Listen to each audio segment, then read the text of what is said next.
అనగనగా ఒక ఊరిలో చాలా పాములున్నాయి. ఆ పాములు అక్కడున్న ఊరి జనాల్ని కాటేసి చంపేస్తున్నాయి.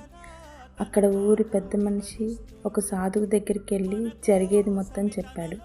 ఆ సాధువు ఆ ఊరికొచ్చి ఎవరిని కాటు వేయొద్దు అని చెప్పాడు. ఆ తర్వాత కొంతకాలానికి ఆ సాధువు మళ్ళీ ఆ ఊరు తిరిగి వచ్చాడు. ఎక్కడా పాములు లేవు, ఎక్కడో ఒకటి రెండు మాత్రం కనిపించాయి. అప్పుడు సాధువు వెళ్ళి పాముని అడిగాడు, ఏమైంది, పాములు ఏమీ కనిపించట్లేదు అని.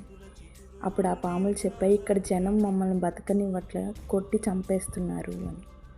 మిమ్మల్ని కాటు వేయొద్దు అని మాత్రమే చెప్పాను, బుస కొట్టొద్దని నేను చెప్పలేదే అన్నాడు సాధువు. ఈ ప్రపంచంలో చాలా బ్యాడ్ పీపుల్స్ ఉన్నారు. బుస కొట్టు, కాటు వేయాలా లేదా తర్వాత చూద్దాం.